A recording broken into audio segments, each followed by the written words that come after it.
Alors bonjour et bienvenue au podcast Fatherless and Feminine, le podcast qui met en lumière les conséquences sous-jacentes de l'absence paternelle dans la communauté afrodescendante. Alors aujourd'hui, nous allons soulever l'hypervigilance. Alors l'hypervigilance est une conséquence des plus, selon moi, répandues et très peu discutée du fait qu'une femme, justement, n'a pas ce protecteur symbolique dans sa vie. L'hypervigilance se résume à ce sentiment, justement, de devoir s'auto-protéger à temps plein, à tout moment. Cette surrounding awareness all the time, c'est entendre un bruit dans le corridor à travers ta porte et puis de tendre l'oreille, d'essayer de détecter les voix masculines, les voix féminines, essayer de détecter est-ce qu'il y a un problème, est-ce que la police est là, ou l'hypervigilance se résume à justement, ça peut être un symbole un symptôme d'anxiété, un symptôme de peur surtout, mais ça se résume surtout au fait de ce manque, ce besoin de sécurité qui doit être comblé. Vérifier s'il n'y a pas un danger qui rôde aux alentours, vérifier si, s'assurer qu'on est en sécurité en tout temps. C'est ce lâcher prise, comment dirais-je, psychologique qui est absent. Lorsqu'on est en état d'hypervigilance, la nonchalance n'existe pas. C'est le fait de... Bon, il y en a que ça les pousse à avoir des armes pour se protéger du poivre de Cayenne, peu importe. Il y en a que ça les pousse à regarder partout autour d'elles lorsqu'elles marchent quelque part, à repérer les sorties de secours. Donc, c'est le fait d'avoir manqué justement de cette protection si symbolique et si importante dans nos vies qui fait en sorte que ça change vraiment les connexions dans le cerveau. Ça change... Moi, je suis pas biologiste, là, je peux pas nécessairement l'expliquer avec des termes scientifiques, mais une chose est sûre, c'est que une personne qui s'est sentie protégée par son parent n'a pas les mêmes connexions cérébrales qu'une personne qui a dû grandir en s'auto-protégeant elle-même et en étant convaincue qu'elle ne peut que s'appuyer que sur ses propres capacités, que sur ses propres sens, que sur son propre intuition, que sur sa propre vigilance.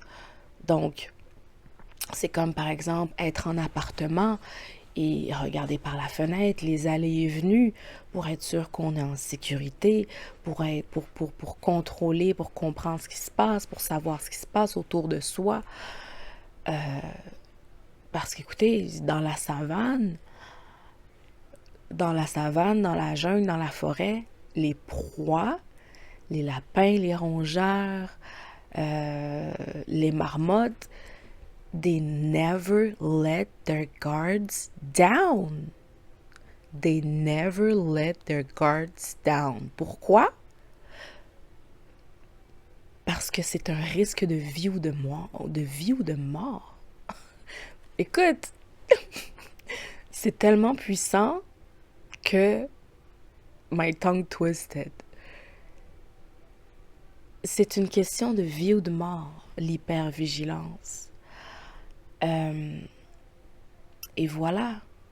Donc, ce sont des décennies et des décennies où est-ce qu'on conditionne notre cerveau à dépendre que de nous-mêmes pour notre survie, pour notre bien-être, parce que dans notre cerveau, depuis notre plus tendre enfance, ça nous a pas été inculqué ce sentiment d'être protégé, ce sentiment d'être bien, être en sécurité. Donc c'est quelque chose qu'on recherche constamment. Donc pendant un certain temps, oui, on va le rechercher chez l'autre, on va s'attendre à ce que l'autre nous fasse sentir d'une certaine façon. Euh, on va rechercher cette sécurité, cette proximité, le sentiment d'appartenir à quelque chose, le sentiment d'appartenir à quelqu'un. On va longtemps le rechercher chez l'autre, mais lorsqu'on se rend compte que l'autre personne a aussi ses propres envies, ses propres désirs, son propre cheminement, et nos attentes ne sont pas nécessairement comblées. Là, je parle dans un temps où est-ce qu'on n'est pas évolué, là, où est-ce qu'on est vraiment dans l'immaturité du cheminement, là. Lorsqu'on met beaucoup d'attentes sur l'autre personne et qu'on est encore dans ce cercle de vouloir se prouver, dans ce cycle de vouloir montrer qu'on est digne d'être choisi, là, on se rend compte que rapidement, nos propres désirs, nos propres besoins d'appartenance et de sécurité ne seront jamais comblés chez l'autre. C'est quelque chose qu'on doit s'apporter à soi-même, d'abord et avant tout. Puis on le remarque, hein, les gens qui sont anxieux, les gens qui sont nerveux, on les voit. Le langage corporel parle beaucoup. C'est la première chose que l'instinct humain peut calculer en regardant quelqu'un. C'est en voyant sa démarche, en voyant sa posture, en voyant son verbe, son débit aussi. Moi, je suis quelqu'un qui marche avec beaucoup d'assurance.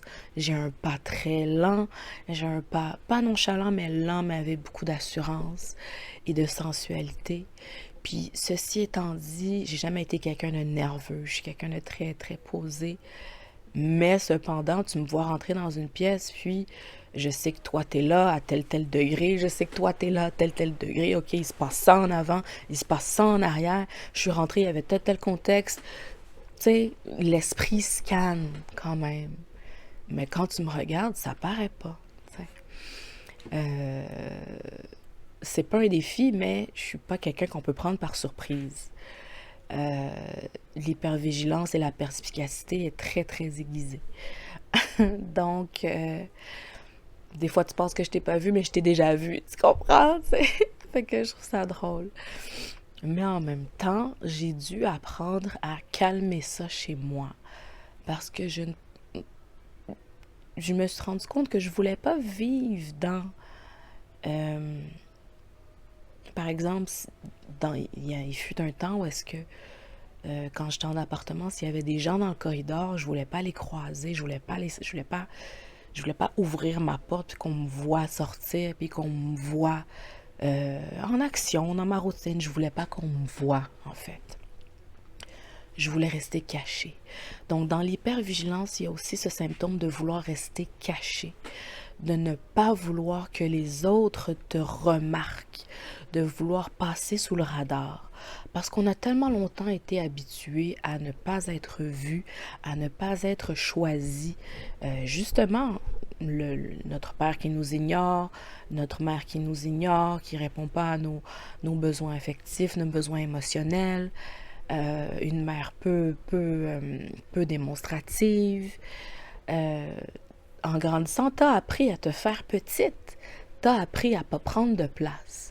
Pourtant, on aspire toutes à, justement, il y a assez d'oxygène pour tout le monde, il y a assez de mètres carrés pour tout le monde, je peux prendre de la place. Donc, aujourd'hui, mon mantra, c'est j'existe. Je me déconditionne à ne pas être irritée quand on me regarde, ne pas être irritée quand on me voit, quand on me remarque. Bien sûr qu'on me voit, bien sûr qu'on me remarque. Hello?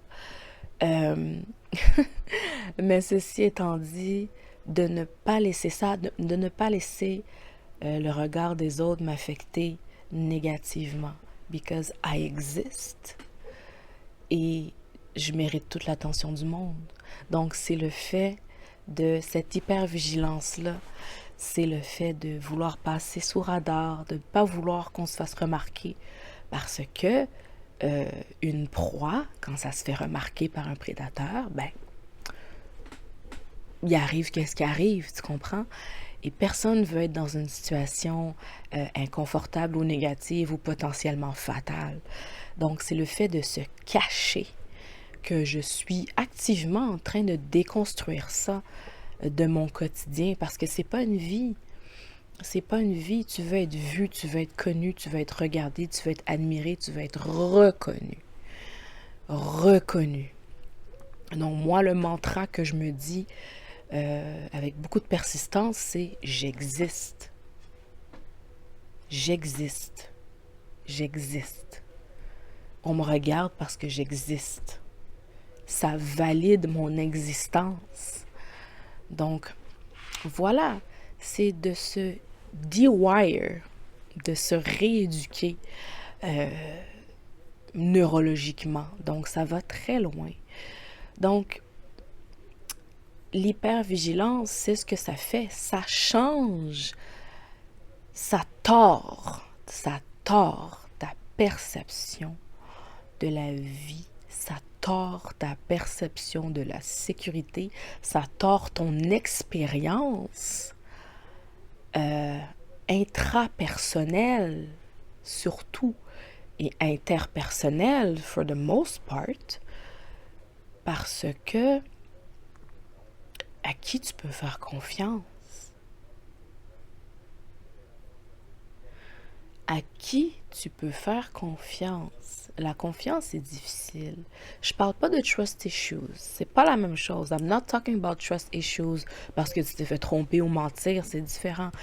C'est moi en tant que tel, je ne suis pas quelqu'un de méfiant de nature.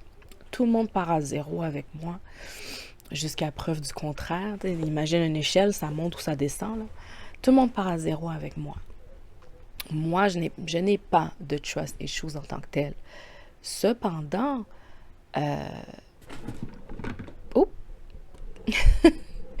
je vais analyser les choses autrement. Donnez-moi un instant. Je vais...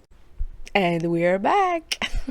Alors, désolée si ça arrive une autre fois, là. J'ai mon set qui est un peu fragile. Aujourd'hui, je vais devoir ajuster ça en temps et lieu. Donc, qu'est-ce que je disais? Oui. Donc, j'approche les choses de manière différente. J'analyse beaucoup. Je retiens beaucoup d'informations. Je lis beaucoup le langage corporel et ce que l'énergie, ce que les gens dégagent dans leur énergie. Je capte beaucoup. Je suis très sensible à l'énergie des gens.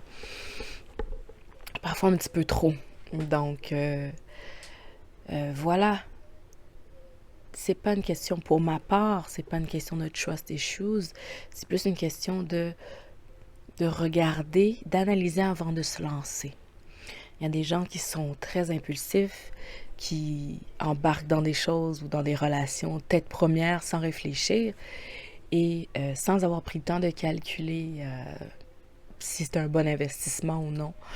Moi, je suis plutôt du genre à analyser, regarder, observer. OK, is it safe? Tu mets un orteil, 2 orteils, tu mets le bout du pied, puis après, bon. Moi, je suis ce genre de personne-là. C'est mon tempérament, c'est mon caractère.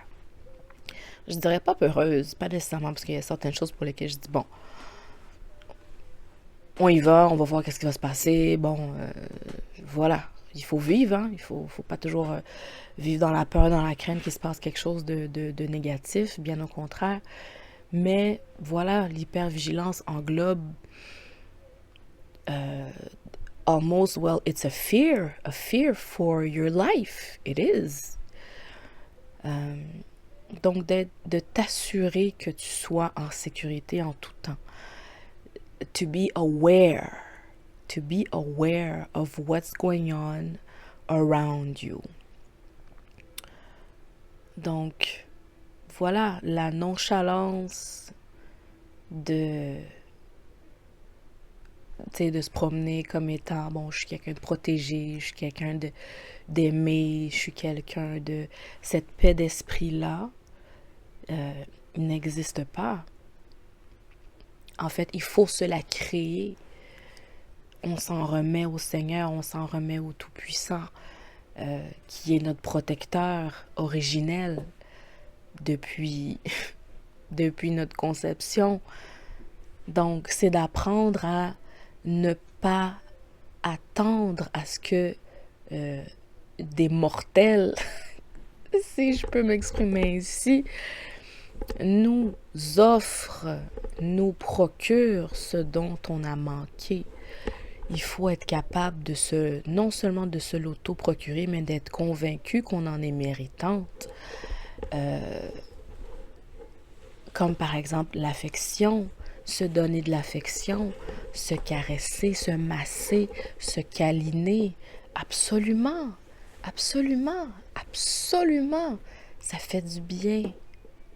Ça fait du bien. Le drainage lymphatique, là, de se donner des tapes un peu partout à des points bien spécifiques dans le corps, ça stimule la circulation. It releases stress hormones. Donc voilà, c'est très important. Donc l'hypervigilance.